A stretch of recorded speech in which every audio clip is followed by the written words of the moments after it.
Nigeria, kidnapping for ransom has been a risk in the oil-rich South-South for decades. But in recent years, the crime has spread to other areas of the country, with northwest Nigeria being the most affected. The menace is now becoming worrisome in the southwest too, following rise in the number of reported abductions across the country. The program is Crime Watch. First, we'll take our crime news. I'm Ivy Kano.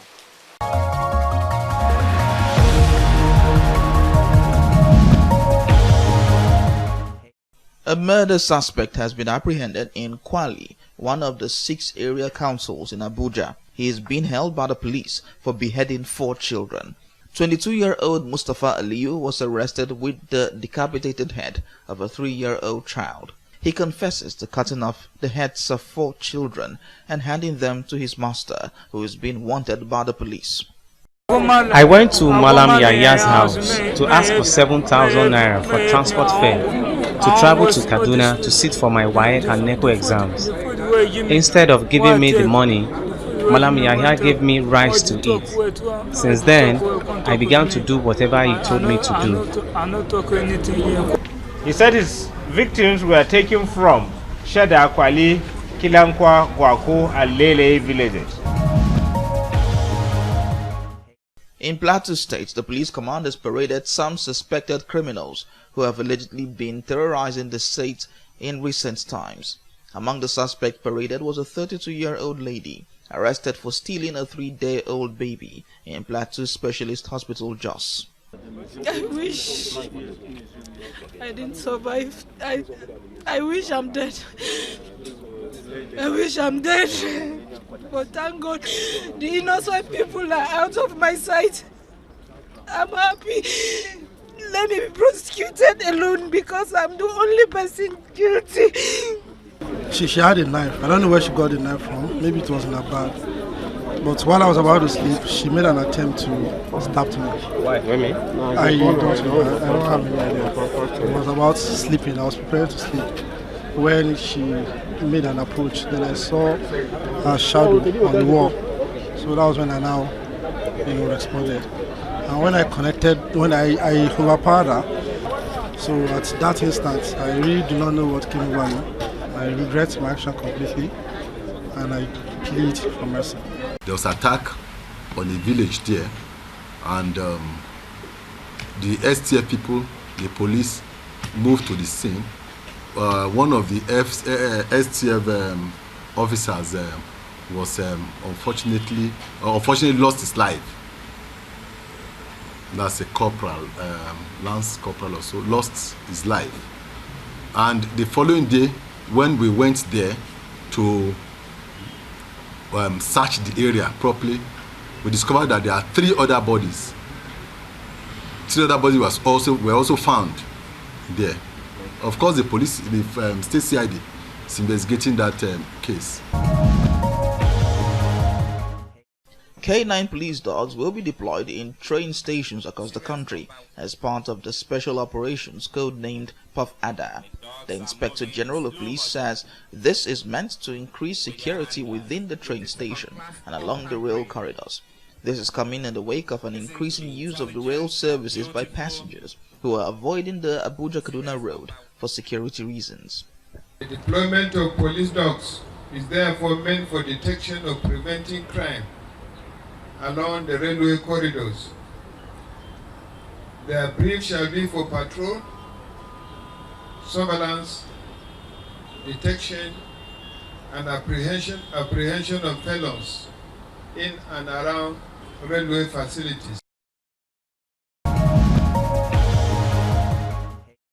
The 32 Artillery Brigade of Nigerian Army Akure has deployed drones to tackle rising cases of kidnapping in Ondo and Ekiti states. At the launch of the drone in Akure, the Ondo state capital, the commander, Brigadier General Zakaria Abubakar, said it is capable of covering 7-kilometer radius to tackle the menace of kidnapping in the area. Ondo is one of the states in the southwest region of Nigeria battling the scourge of abduction. Latest model, he has endurance of almost over 45 minutes. He can go on his own you can avoid all obstacles. And the resolution, in fact, one of the highest resolution.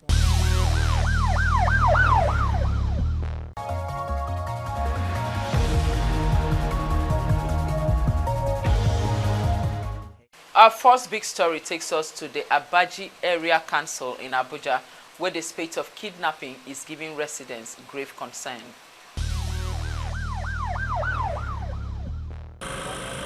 Abaji, one of 6 area councils in Abuja. Residents live in fear in the wake of a surge in kidnapping for ransom. In November 2018, the vice chairman of the area council was killed 10 days after he was kidnapped. Ever since, the area council is replete with tales of kidnapping. This man regained freedom 3 days after he was kidnapped on the 19th of May. He agreed to speak with us but asked that his identity be concealed. When I was picked up in my residence, I started journey almost 13 hours on foot from around 11 o'clock p.m. till 2 o'clock in the afternoon the next day. We are taken from here down to around Dakan, Jegu, Sadona. We are not in Jegu, we are not in Sadona, we are not in Konatra, we are not in Kogi State, around this area. Take for 13 hours. They are staying in the jungle. No house, nothing. All the rain, we are under the rain throughout the 3 days. No food. We don't water, even the water we drink, so it's stagnant water. Getting to the kidnappers' camp, he says he saw about 30 persons being held against their will in terrible conditions. Seriously misunderstood because I met over 30 people there. Some people are tied, their legs suspended from the ground, thorough beating, just to ensure that the people bring ransom. They will beating the victims, the victims will be shouting and they will put phone down so that the people will know that their life is under danger, to ensure that they bring ransom on time so that they will free people. He says the identity of his kidnappers were not concealed.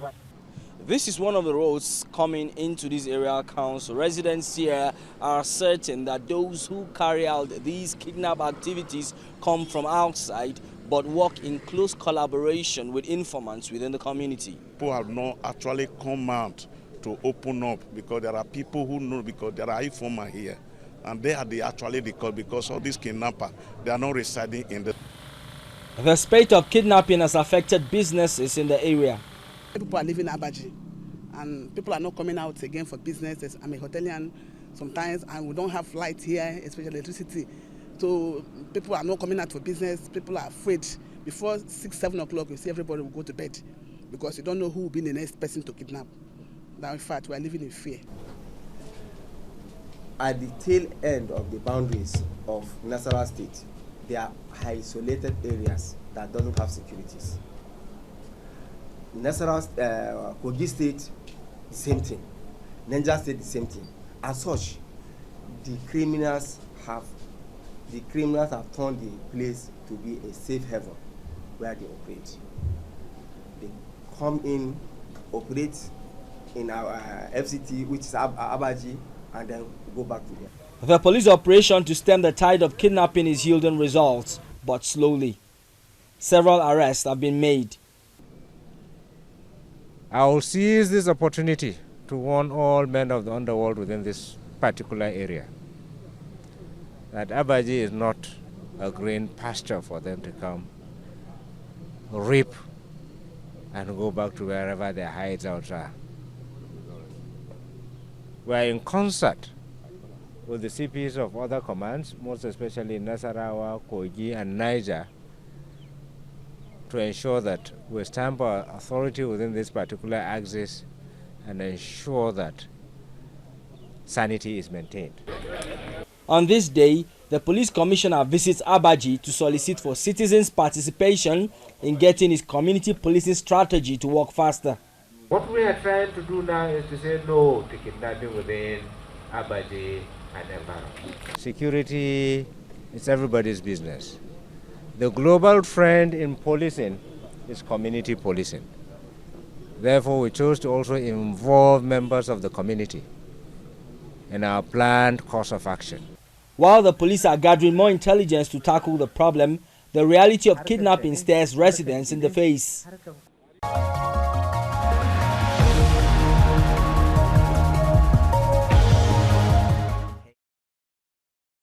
Our interview segment takes a look at the growing trend of kidnapping and banditry in southwest Nigeria.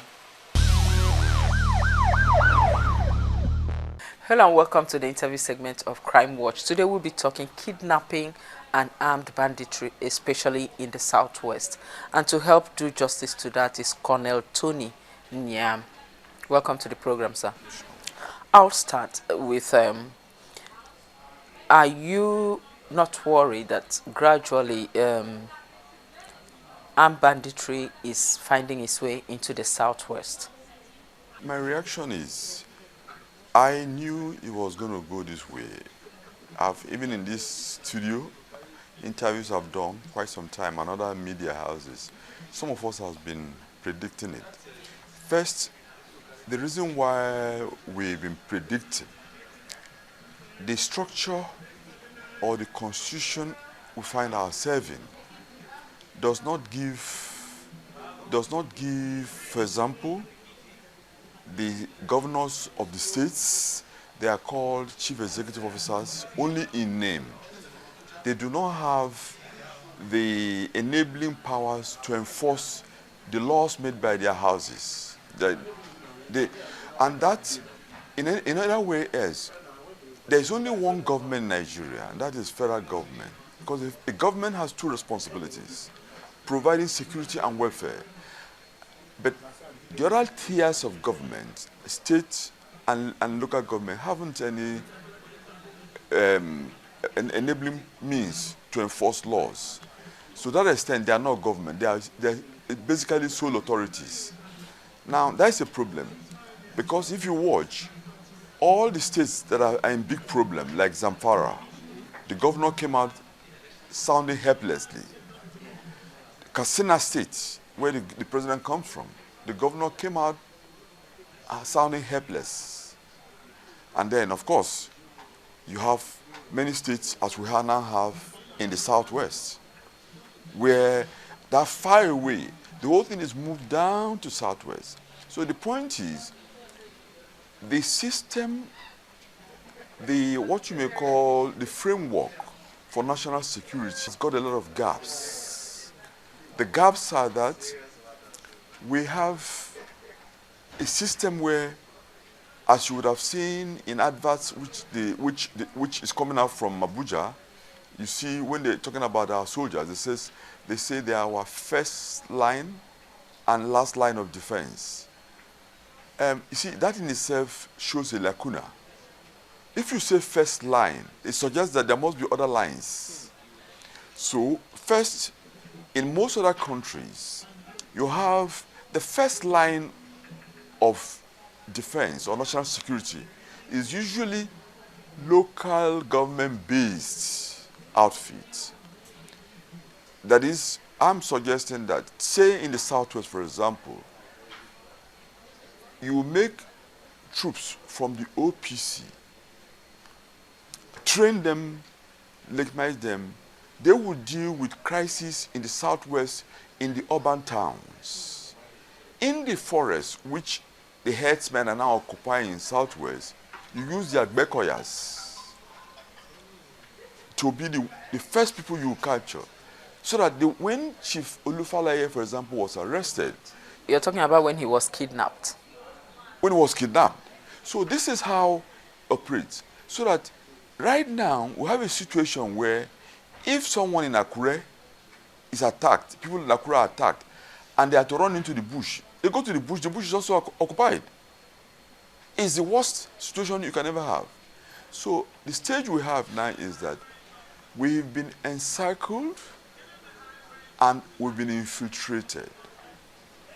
If you watch our places, most towns in Nigeria, you will see people who are running Okada, who are many not Nigerians. Go and speak with them. Yeah, a lot of them actually. They're not Nigerians.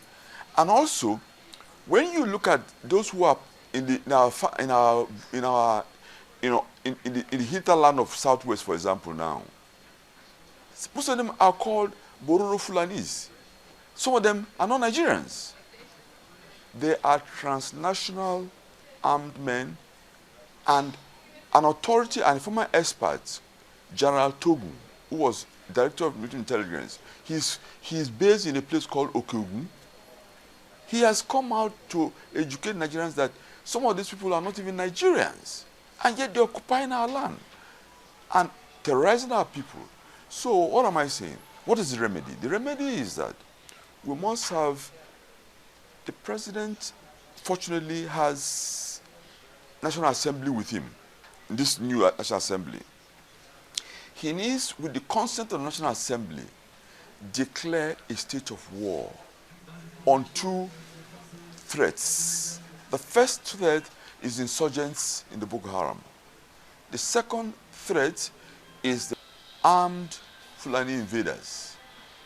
Now, I use the word deliberately, armed Fulani invaders, because people will say, oh, you shouldn't use the word Fulani. No, you have to profile a crime, a criminal, or a threat, so that people know him.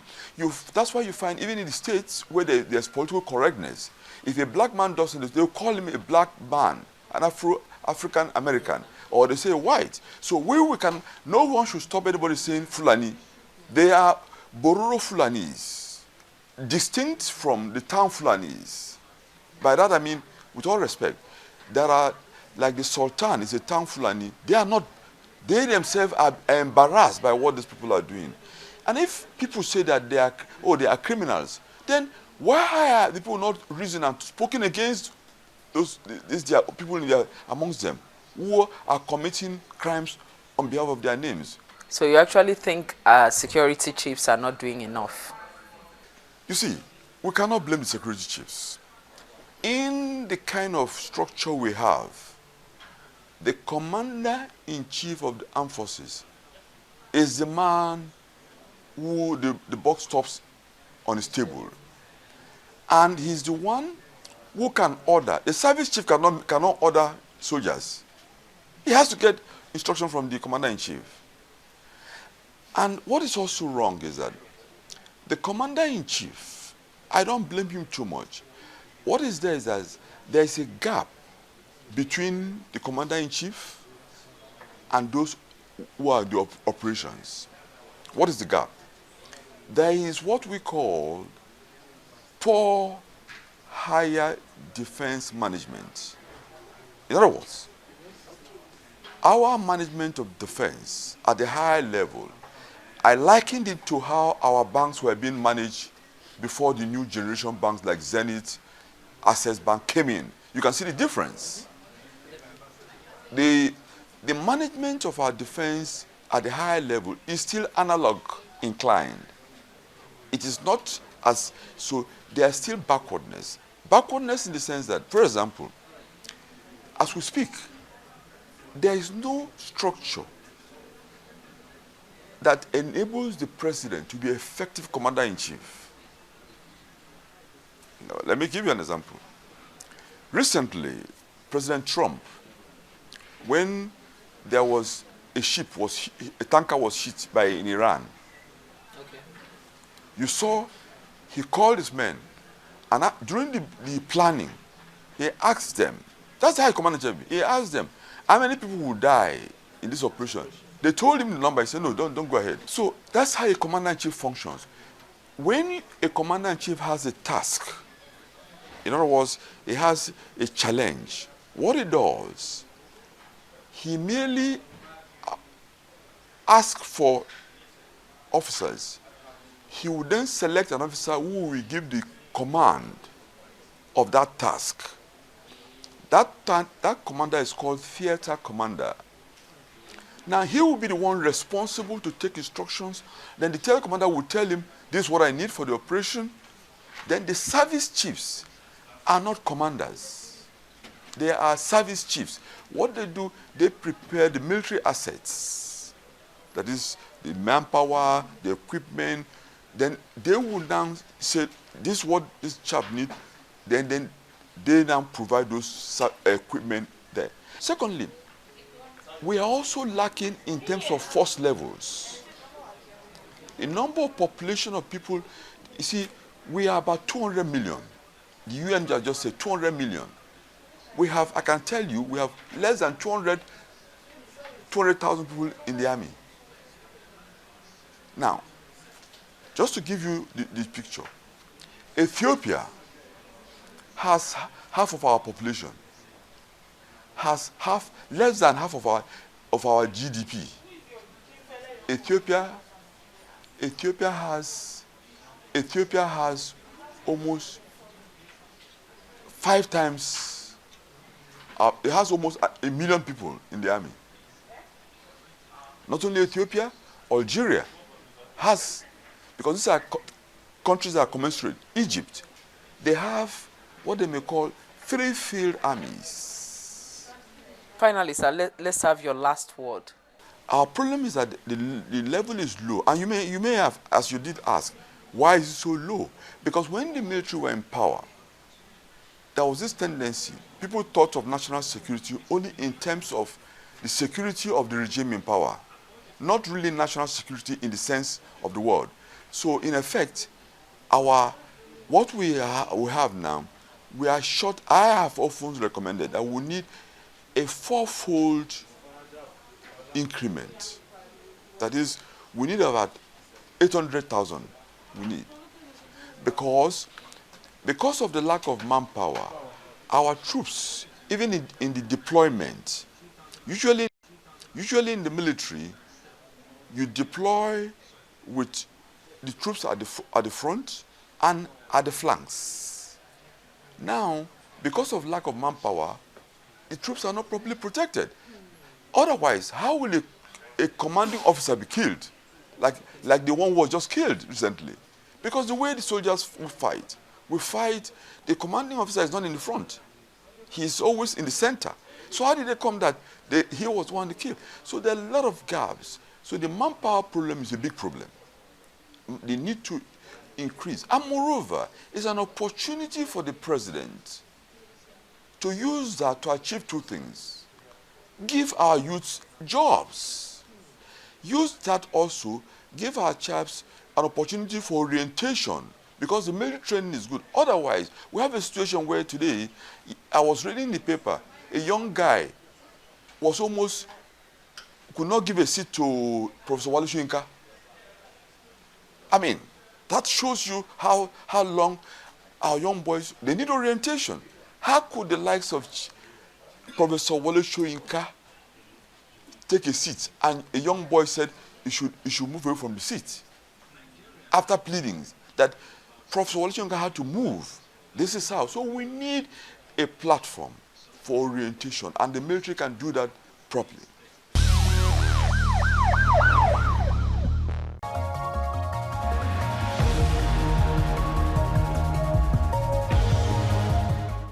From there, we take you to Oyo State, where residents of some communities are calling on the federal government to relocate the shooting range at the 2nd Division cantonment of the Nigerian Army in Ibadan. Had earlier scheduled this protest for Thursday, but officials of the Nigerian Army are swooped on them early in the morning, detaining some of them in the process. But this action has not deterred these residents of Omilabu, Ajobo, Abutu and its environs, who want the federal government to urgently relocate the army shooting range, which has brought nothing but misery to the residents of the area. Shooting range exercise of the Nigerian Army of the 2nd Mechanized Division, Odogwu Barracks. Whenever they are doing the range classification or shooting exercise, bullet escapes in hundreds into our communities, and this bullet causes monumental damages. Apart from fear, apart from panic, apart from the psychological damages that it does to even adults, not to talk of children and the little ones, people cannot go on to do their businesses. Even passerbys are affected. Roofs, you see, when you get to our area now, most of us, we cannot sleep in the house whenever it's raining because our roof have been heavily perforated. What we want right now is that we want the president of this country should please, for God's sake, we put God because God owns every one of us. You should please, for God's sake, and remove and locate that range. That range should be located because they have damaged a lot of things. These residents have nothing but bitter tales to tell. They are frustrated, dejected, and seek urgent attention from the government. My little kid in the house now, we say, tau tau. Bad experience for a little boy like that, of 2 years plus. Our tanks are gone. We have a lot of problems in that area, but this actual one is killing. We are thinking we should relocate to where? In fact, my car was injured. That they need to, the way the bullets came in straight at the boot of my car. Thank God I wasn't there. Because if I was there, what we were saying is not what we're saying now. And whenever such thing happened, that people were injured, they quickly brought the ambulance.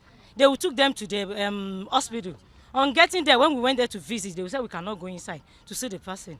So that's why we are begging our governor, the Oba too, our Kabiesi, and the president should look into our area. Odogbo barracks along Omilabu, Ajobo, Idiomo, Arulogun Road. Should just please look into our struggles. These Nigerians say they will not back down as they are ready to take their demands to the door of the government, even as they continue to live in palpable fear.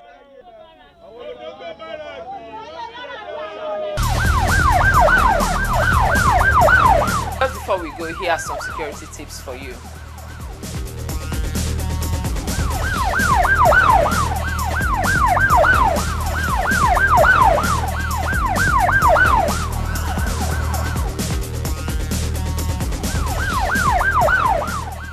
And with that, we've come to the end of this week's episode. Remember to keep a date with us, same station, same time next week. Till then, keep your comments coming to Crime Watch at tvcnews.tv. You can also reach at me on Twitter at Ivy Kanu. Do have a crime-free week.